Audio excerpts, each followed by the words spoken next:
Saludos a todos. En la actividad orientadora de hoy comenzamos el estudio de un nuevo contenido, referente al papel de la psiquis en el proceso salud-enfermedad. Realizaremos una breve caracterización del módulo donde se definen sus objetivos, contenidos, tiempo de duración y sistema de evaluación. Se aportarán conocimientos esenciales relacionados con la psiquis como objeto de estudio de la psicología, haciendo énfasis en el carácter activador de la conciencia y su relación con la salud. Con el estudio de estos contenidos, ustedes podrán caracterizar el módulo La psiquis en el proceso salud-enfermedad a través de sus objetivos, unidades temáticas y sistema de evaluación. En esta actividad se identificará la psiquis como objeto de estudio de la psicología y podrán interpretar el carácter activador e integrador de la conciencia en el ámbito de la atención primaria de salud.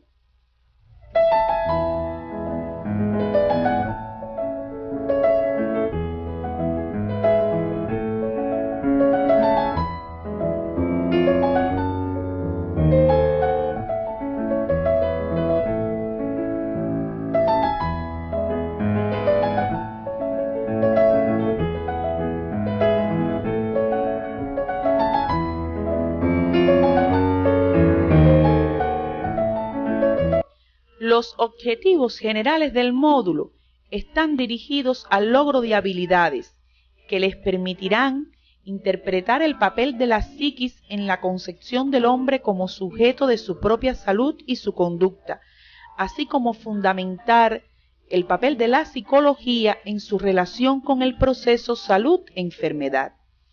Podrán valorar además el aporte de los procesos psicológicos en la formación de la imagen del mundo y del sentido personal, a través de la vinculación entre necesidades, escala de motivos, autovaloración y nivel de aspiraciones con los conflictos y las grandes frustraciones vitales.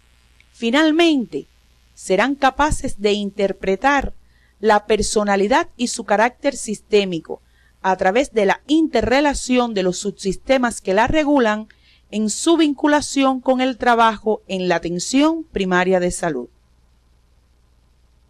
La psiquis y la personalidad como parte del todo representan la condición del hombre como ser biopsicosocial y la interacción entre los individuos y la producción social de la salud. La condición psicológica del hombre como sujeto de su propia salud y de su conducta se manifiestan a nivel de la persona, la familia y la comunidad, espacios donde acciona el profesional de la atención primaria de salud. Durante 5 semanas, ustedes estudiarán la relación de la psiquis en el proceso salud-enfermedad a través de 4 unidades temáticas. La primera de ellas, la psiquis como objeto de estudio de la psicología, es la que se orienta en la actividad de hoy. Los procesos psicológicos del hombre, sus necesidades y motivación, así como el conocimiento de la personalidad, serán las unidades temáticas que completarán el estudio de este módulo. Ahora pasaremos a realizar una breve descripción del contenido de cada una de ellas. En la unidad temática 2, se expondrán las características generales de los procesos psicológicos, cognitivos, afectivos y volitivos, los que determinan la formación de la imagen del mundo, la autoimagen y el sentido personal en el hombre. Dentro de los procesos cognitivos, estudiarán las sensaciones, la percepción, la memoria y el pensamiento, incluyendo el papel del lenguaje. Además, la atención como un mecanismo de control que permite orientar nuestros procesos psicológicos. En relación a los procesos afectivos, se enfatizará en las emociones y los sentimientos, finalizando esta unidad con los procesos volitivos, que son aquellos que requieren del esfuerzo voluntario para alcanzar el fin deseado. Durante el desarrollo de la unidad temática 3, se estudiarán los procesos dinámicos de la personalidad, tales como la necesidad y la motivación. Esta última surge de las necesidades e impulsa al hombre a realizar actividades para satisfacerlas. Se incluye además la frustración, estado que ocurre cuando surge la necesidad y no se puede alcanzar la meta propuesta. Otro contenido en esta unidad temática son los conflictos, los que se producen cuando la persona tiene simultáneamente dos situaciones o motivos de igual significación y debe decidir por uno de estos renunciando al otro. Finalmente, se expondrán los mecanismos de defensa de la personalidad ante las frustraciones, así como el papel de la autovaloración en su génesis. En la unidad temática 4 se finaliza el estudio de la psiquis en el proceso salud-enfermedad. Esta será dedicada a la personalidad, la que se forma y se desarrolla durante el proceso de socialización a través de la actividad y la comunicación. Serán expuestas algunas tipologías de la personalidad, así como rasgos clínicos importantes que usted debe tener en cuenta en su ejercicio profesional. Esto los ayudará a interpretar la relación entre personalidad y salud. Para profundizar en el estudio de estos contenidos, les proponemos revisar la literatura básica y complementaria que aparece en su CD. Este módulo contempla evaluaciones frecuentes en cada semana, que permiten comprobar los objetivos específicos de cada tema y una evaluación final donde se exploran los objetivos generales del módulo. Todo esto, unido a la trayectoria de la práctica docente, serán los aspectos a tener en cuenta para su calificación final. A continuación, comenzaremos a tratar los aspectos de la psique como objeto de estudio de la psicología.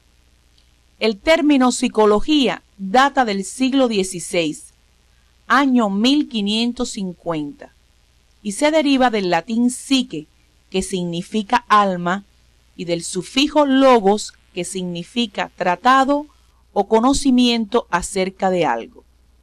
Se dice que la psicología tiene un largo pasado, pero una historia breve. Esto significa que la conducta del hombre y los procesos mentales han despertado el interés de los científicos desde hace mucho tiempo.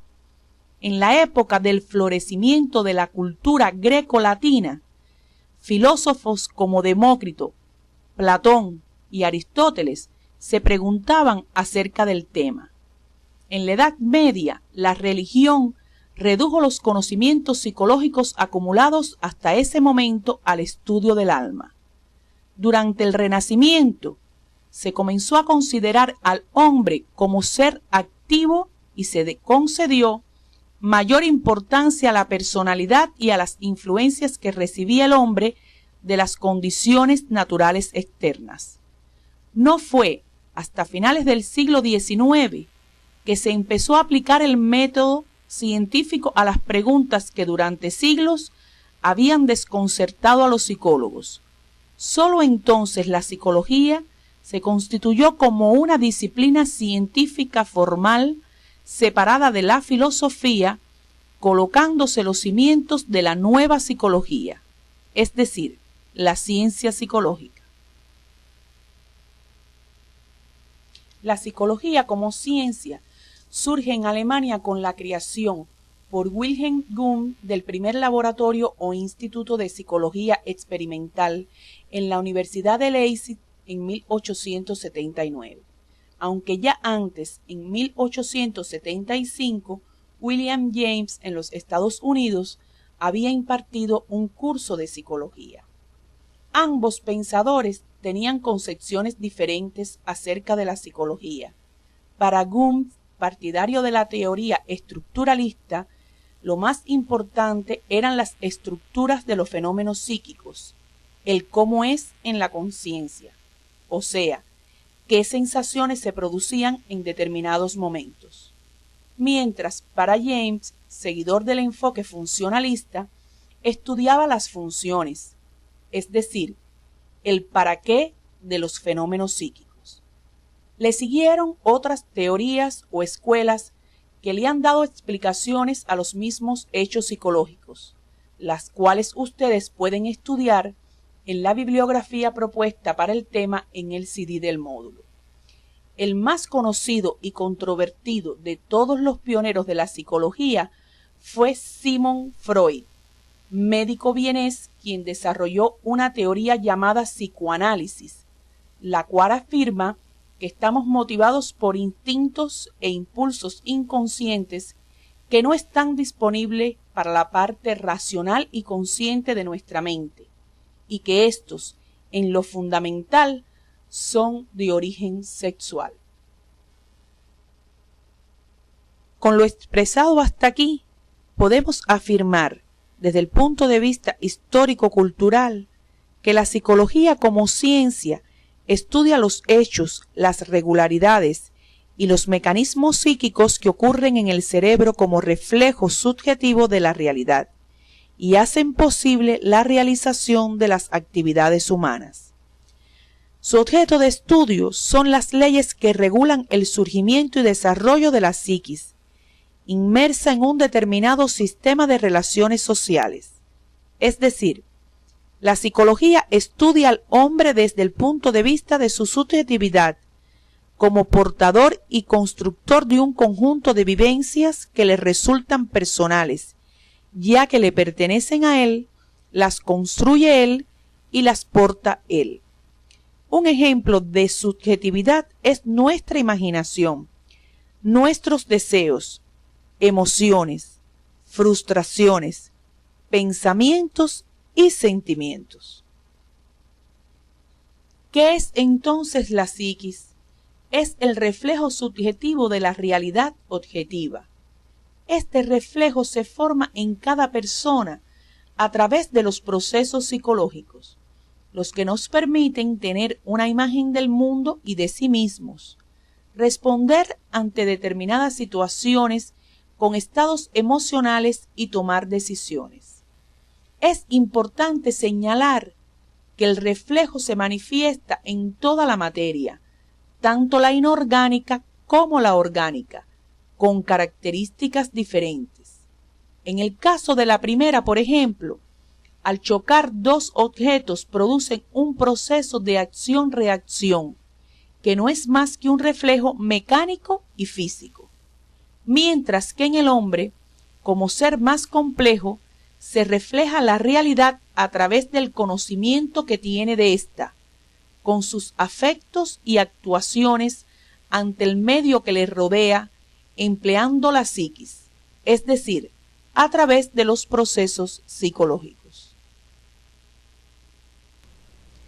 Para la mejor comprensión de estos procesos, se hace necesario describir sus características.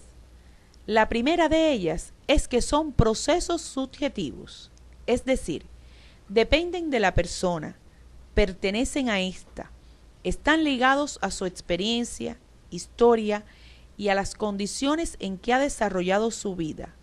No existen independientes de ella. Los procesos psicológicos siempre reflejan algo. Por ejemplo, un estado afectivo de alegría refleja la presencia de un acontecimiento positivo, como puede ser la llegada de un ser querido. Este hecho se refleja en un estado emocional. Son una imagen, una representación que está en la mente de la persona. No se puede tocar o palpar. Es algo ideal. Por ejemplo, durante el estudio de un paciente se encuentra que el hígado está aumentado de tamaño. El proceso psicológico en este caso es ideal, ya que el hígado como órgano no está en la mente del médico. Solo existe su representación, que no es material, sino una idea o imagen refleja del mismo. Otro ejemplo es la angustia, que me puede provocar la muerte de un familiar. Me hace sentir mal, pero no la puedo palpar. Es ideal, sin embargo, adquiere una connotación objetiva cuando lo expreso en mi conducta y en mi relación con otras personas. Otra de las características que se le atribuyen a estos procesos es que son funcionales, es decir, se refiere a las funciones del cerebro, no tiene una naturaleza orgánica. Una última cualidad es que constituyen un proceso de transformaciones los que se manifiestan a lo largo del ciclo vital de la persona. Partiendo de la caracterización de los procesos psicológicos, se hace necesario comprender que estos contribuyen a la subjetividad del ser humano, la que está condicionada por tres factores. El biológico, teniendo en cuenta que toda función psíquica tiene un sustrato material, el cerebro humano, que es el órgano que sirve de base a nuestro sistema nervioso. El individual, ya que el individuo forma parte activa del desarrollo de la subjetividad. Cuando nos proponemos algo en la vida, estamos influyendo en ella de manera peculiar. El factor social resulta el determinante en la actividad subjetiva humana, ya que el proceso psíquico deviene por la relación con un mundo que es social, en una cierta cultura donde la persona se desarrolla, de ahí su determinación histórica. A manera de resumen, podemos decir que los fenómenos o procesos psíquicos conforman la subjetividad, el contenido de la mente y los sentimientos de las personas, lo que facilita la orientación y regulación de su comportamiento. Por ejemplo, si a usted le agrada ayudar a las personas, protegerlas y curarlas, puede que elija una profesión en la que logre estos deseos. La psicología como ciencia se rige por una serie de principios y métodos de investigación. En la actualidad se reconocen 7 principios: el historicismo, la práctica social transformadora o unidad de la teoría y la práctica, el carácter reflejo de la psiquis, el determinismo psicológico, la unidad psicofísica, el desarrollo de la psiquis y la unidad conciencia-actividad. De ellos, estudiaremos los 2 primeros en la actividad orientadora de hoy. El resto, ustedes podrán revisarlos en la literatura propuesta para el tema. Es importante tener en cuenta que la separación de estos principios es sólo didáctica para su estudio, ya que en la vida cotidiana estos se presentan muy relacionados. Principio: el historicismo. El hombre hereda lo creado y alcanzado por sus antecesores, tanto en el plano biológico como en el psicosocial, y a la vez se convierte en el precursor de sus logros a las generaciones sucesoras. El humano piensa, siente y actúa según las condiciones históricas de la época y del sistema social en que le toque vivir.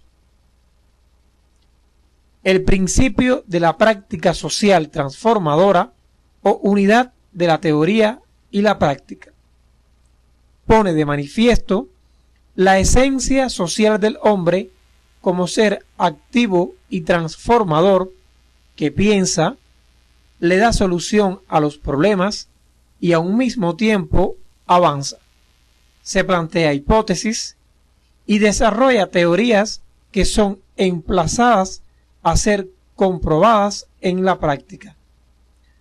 Como pueden darse cuenta, lo anteriormente expuesto está estrechamente vinculado a los contenidos ya tratados por ustedes en la asignatura precedente, relacionados con el hombre como ser biopsicosocial. En relación a los métodos de investigación psicológica, se han clasificado en generales y específicos. Se reconocen como generales la observación y el experimento. La observación se considera como el más elemental de ellos, por basarse en el conocimiento sensorial aportado por lo que vemos u oímos. El experimento, por su parte, constituye el método central de las ciencias. El investigador provoca el fenómeno que va a estudiar, partiendo de una hipótesis que previamente se ha establecido y que requiere demostrar con la realización del experimento. En relación a los métodos específicos, podemos mencionar la entrevista, la encuesta o cuestionario, los test o pruebas psicológicas y el análisis de los productos de la actividad.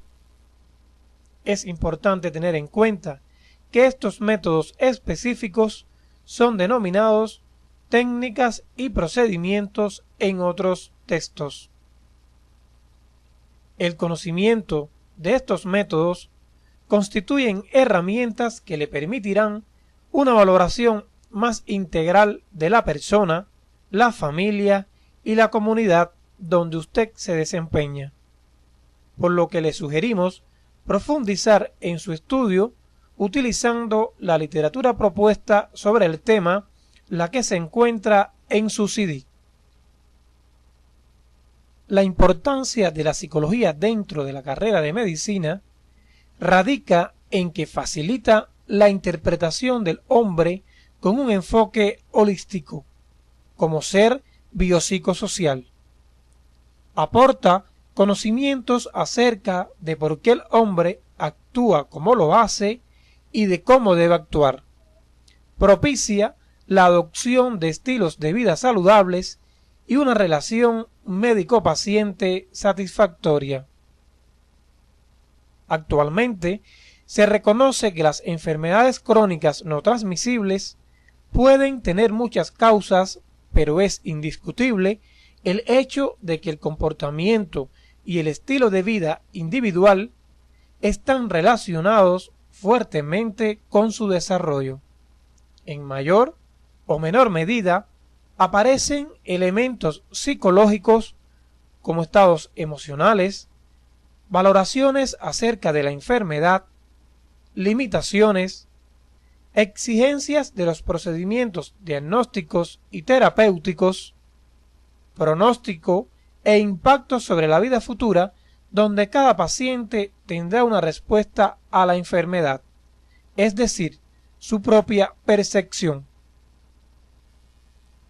Al estudiar el reflejo consciente de la realidad, es importante tener en cuenta que estos se manifiestan de diferentes formas, desde las más elementales como la irritabilidad, la sensibilidad y la percepción, entre otras, hasta la más compleja, que es la conciencia. En este momento se describirán brevemente estas formas de reflejo.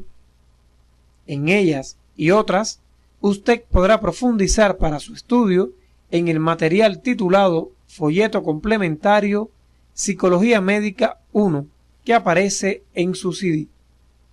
La irritabilidad, como reflejo, actúa solo a nivel fisiológico y aparece en organismos unicelulares muy simples y primitivos.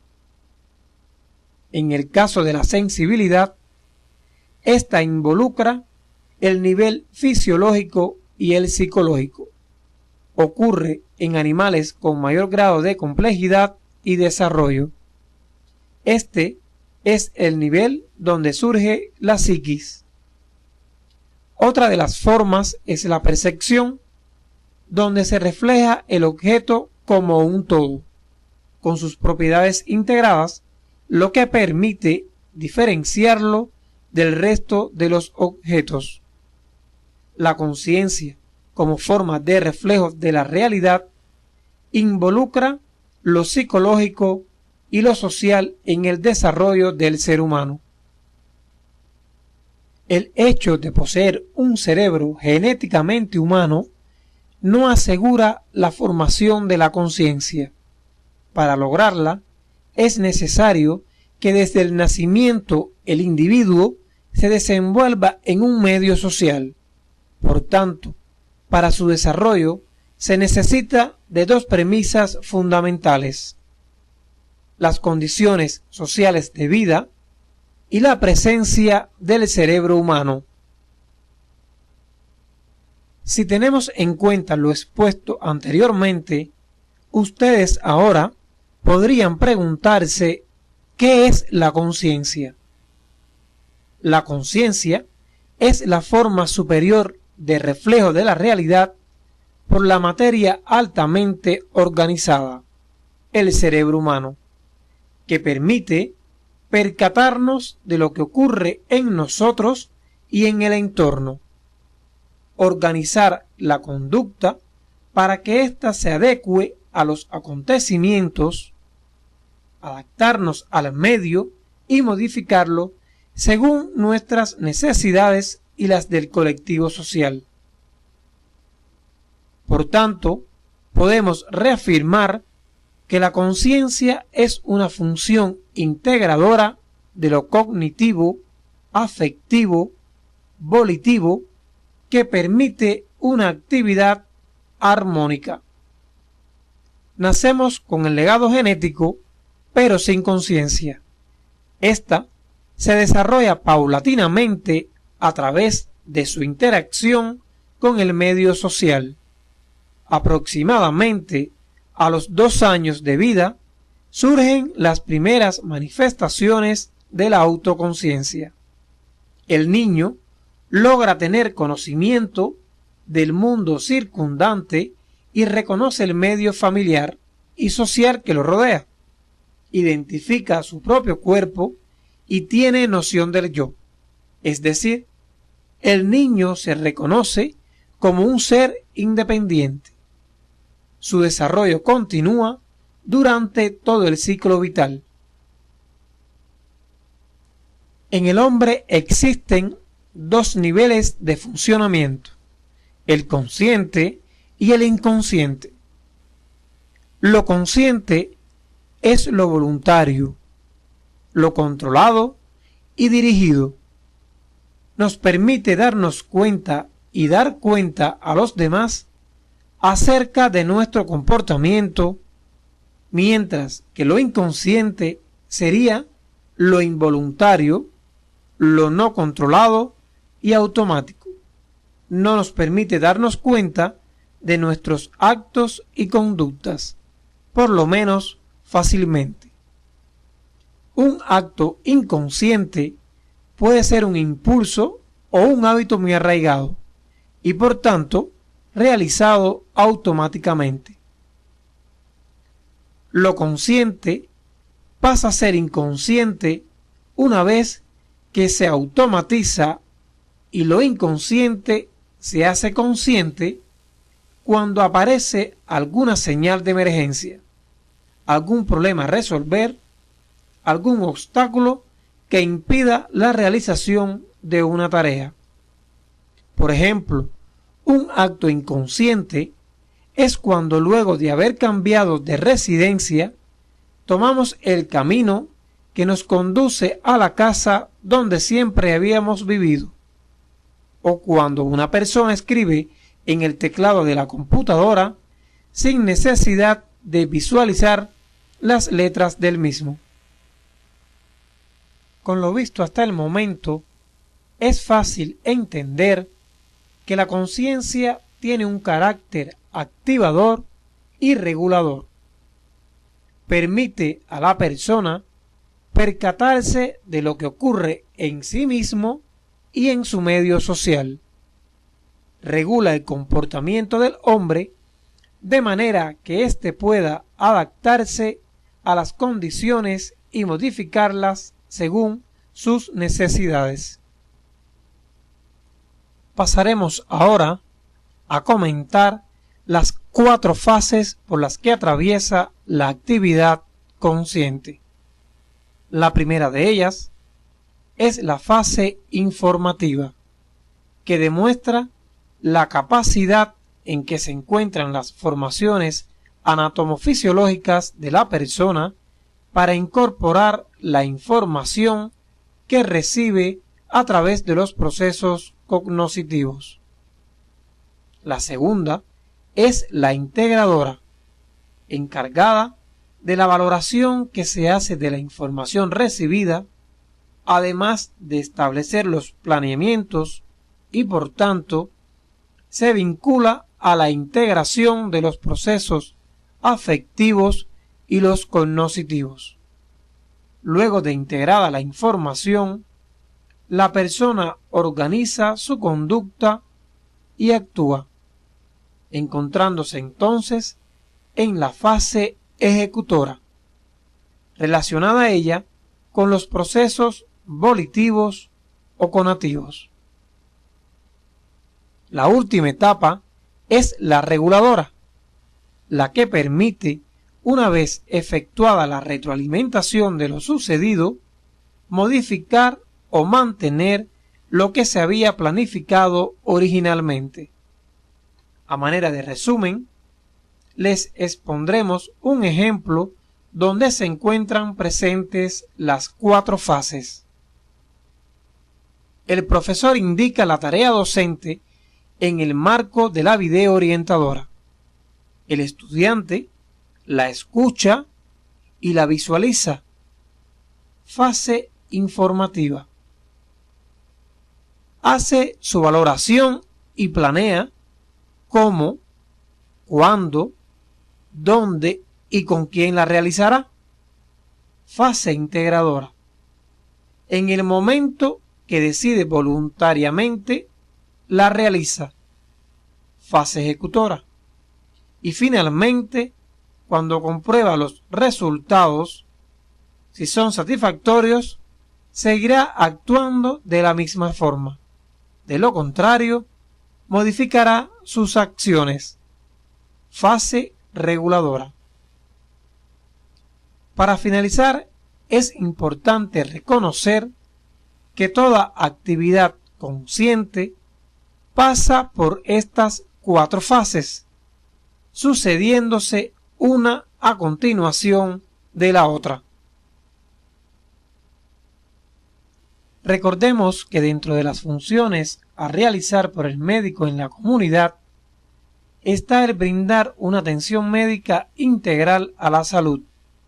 Para lograrla, es importante que adquiera conocimientos sobre la conciencia, su carácter activador y regulador en la conducta humana. De esta forma, será capaz de interpretar la misma en función de fomentar, mantener y recuperar la salud. El conocimiento de las funciones de la actividad consciente y sus manifestaciones en personas sanas posibilita que el equipo de salud influya de forma positiva en la producción social de la salud en su desempeño en la atención primaria. Ahora bien, en la práctica profesional, con un enfoque biologicista, se reduce el papel de la conciencia a identificar e interpretar determinados eventos físicos o psíquicos que pueden alterar el estado de vigilia, afectando la psiquis. Es innegable que la manifestación de estos trastornos puede ser la expresión clínica de afecciones somáticas con alto riesgo para la vida del paciente. Como tareas docentes de este tema, proponemos: número 1. Lea detenidamente la siguiente situación y responda las preguntas que aparecen a continuación de la misma. Un adolescente masculino de 19 años acude al consultorio preocupado por presentar secreción uretral. Durante la entrevista, refiere haber tenido una relación sexual desprotegida debido a su promiscuidad. está asustado porque piensa estar infectado con el virus del SIDA y que está condenado a morir en poco tiempo. Se siente triste, se aísla, no quiere salir con los amigos ni comunicarse con su familia. El médico lo examina, le brinda apoyo emocional y educativo, le indica además los exámenes complementarios, los que corroboran posteriormente la existencia de una infección de transmisión sexual de etiología gonocócica y le indica las medidas de control para estos casos. Identifique las características relacionadas con la objetividad, subjetividad y el carácter reflejo e ideal de la psiquis en la historia anterior. Argumente el por qué este adolescente, al acudir al médico, está funcionando a nivel consciente. Identifique las fases de su actividad consciente.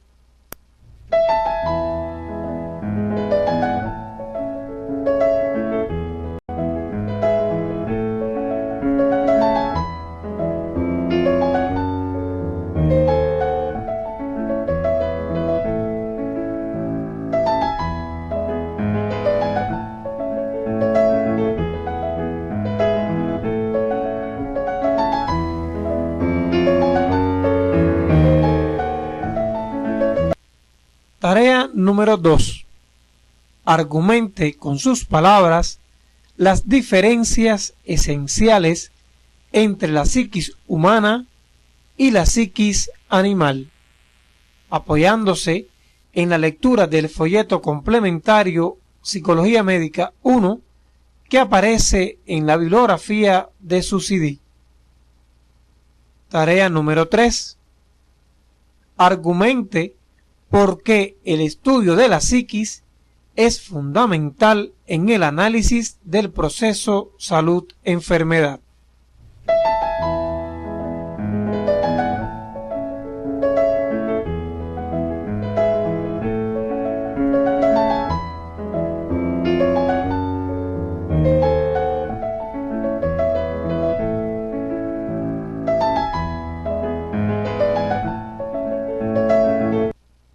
Al finalizar la actividad orientadora de hoy, podemos concluir que el módulo La psiquis en el proceso salud-enfermedad pertenece a la disciplina Proyecto Comunitario 2 y tiene como objetivo brindar al estudiante los conocimientos básicos necesarios para la comprensión de los procesos psíquicos fundamentales relacionados con el comportamiento de los individuos en el proceso salud-enfermedad.